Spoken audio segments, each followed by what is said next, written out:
नमामि शम्भं पुरुषं पुराणं। नमामि सर्वयमपारभावं। नमामि रुद्रं प्रमोक्षयन्तं। नमामि सर्वं शिरसा नमामि। नमामि सर्वं शिरसा नमामि। नमस्करोमि सर्वान्। अहम आरोहण है। अगर आपने अभी तक इस चैनल को सब्सक्राइब नहीं किया है तो कृपया सब्सक्राइब कर ले, जिससे मुझे इसी तरह की धार्मिक एवं आध्यात्मिक सामग्री प्रस्तुत करने के लिए प्रोत्साहन मिलेगा। अब आज की कथा सुनो। ओम नमः शिवाय। ईश्वर गीता द्वितीयोध्याय।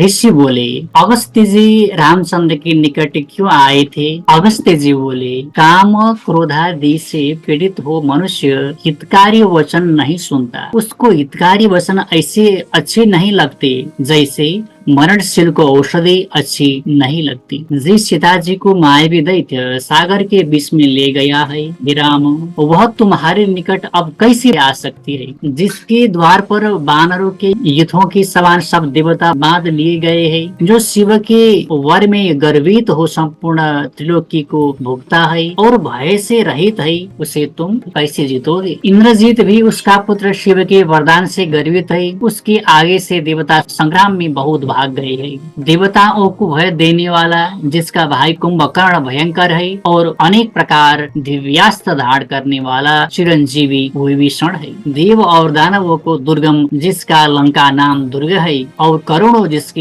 यहाँ चतुरंगिणी सेना है।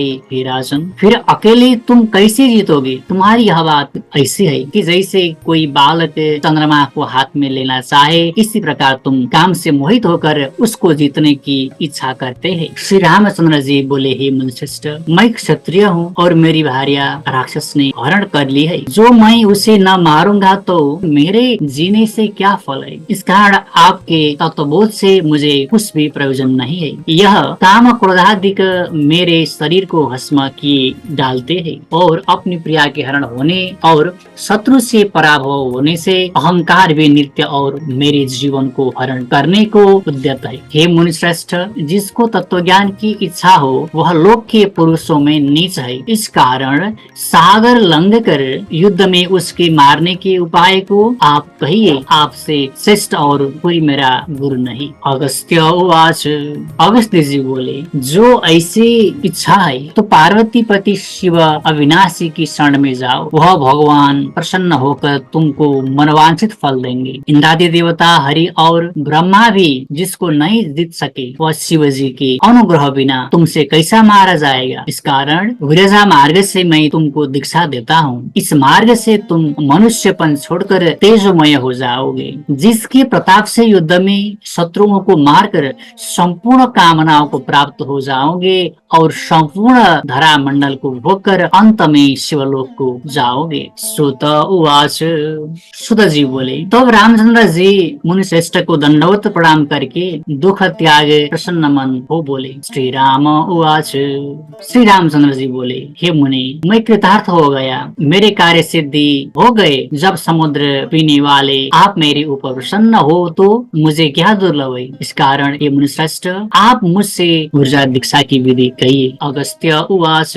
अगस्त्य जी बोले, शुक्ल पक्ष की 14 अष्टमी व एकादशी सोमवार अथवा आर्द्र नक्षत्र में यह कार्य आरंभ करना। जिनको मुनिश्रेष्ठ रुद्र, अग्नि, परमेश्वर, निरंतर जगत के नियंता, सर्वश्रेष्ठ ब्रह्म विष्णु आदि से भी परे कहते हैं, जो ब्रह्मा विष्णु अग्नि वायु इनकी भी उत्पन्न करने वाला है। इस प्रकार सदा शिव का ध्यान करके अग्नि बीज से गृहाग्नि का ध्यान कर देह उत्पत्ति के कारणभूत जो पंच महाभूत है वह वायु बीज से पृथक है। इस प्रकार भावना करके उन महाभूतों के गुण का क्रम से ध्यान करके गृहाग्नि से दग्ध होने वाली भावना करावे। उसका प्रकार मात्रा अर्थात पंच महाभूतों के गुण रूप रस गंध स्पर्श और शब्द 5 है। पृथ्वी में 5 ही गुण रहते हैं। जल में शब्द स्पर्श रूप रस यह 4, तेज में शब्द स्पर्श रूप यह 3, वायु में शब्द और स्पर्श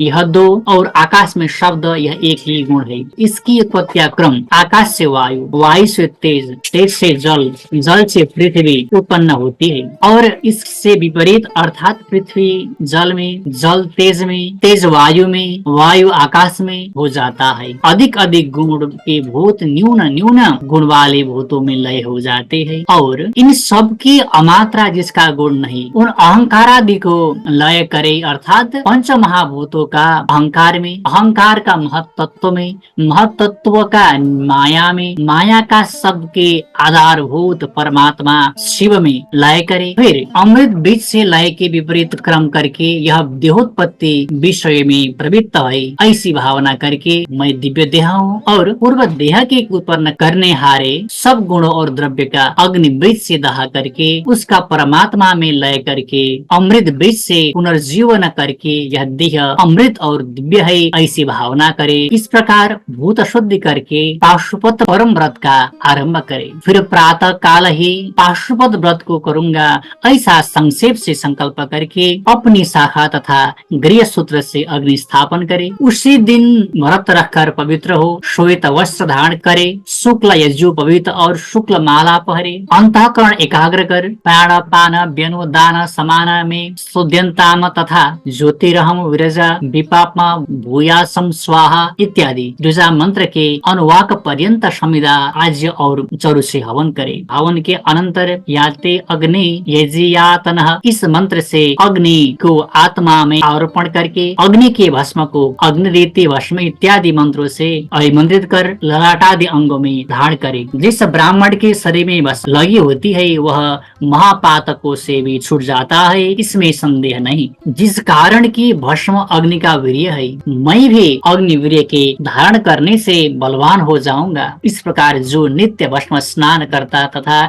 जितेंद्रिय हो भस्म पर शयन करता है वह सब पाप से मुक्त होकर शिवलोक को प्राप्त होता है। हे राजन, तुम इस प्रकार करो और शिव सहस्त्र नाम मैं तुमको देता हूँ, इससे तुम्हारे सब मनोरथ पूर्ण होंगे। सुत उवाच, सुत जी बोले, ऐसा कहकर अगस्त्य जी ने रामचंद्र का शिव सहस्त्र नाम उपदेश किया जो कि सब वेदों के सार है, जो शिव जी का प्रत्यक्ष करने वाला है। उसको देकर अगस्त्य जी ने कहा, हे राम, तुम इसे दिन रात जपो, तब भगवान शिव जी प्रसन्न होकर पाशुपत अस्त्र तुमको देंगे जिससे तुम शत्रुओं को मारकर प्रिया को प्राप्त होंगे। उसी अस्त्र के प्रभाव से सागर को सोच सकोगे। संहार काल में शिव जी इसी ही अस्त्र से जगत को संहार करते हैं। इति श्री पद्म पुराणे ईश्वर गीता सुपनिषत्सु ब्रह्म विद्यायाम योग शास्त्रे अगस्त्य राघव संवादे विरजा दीक्षा निरूपणम नाम 3य अध्याय।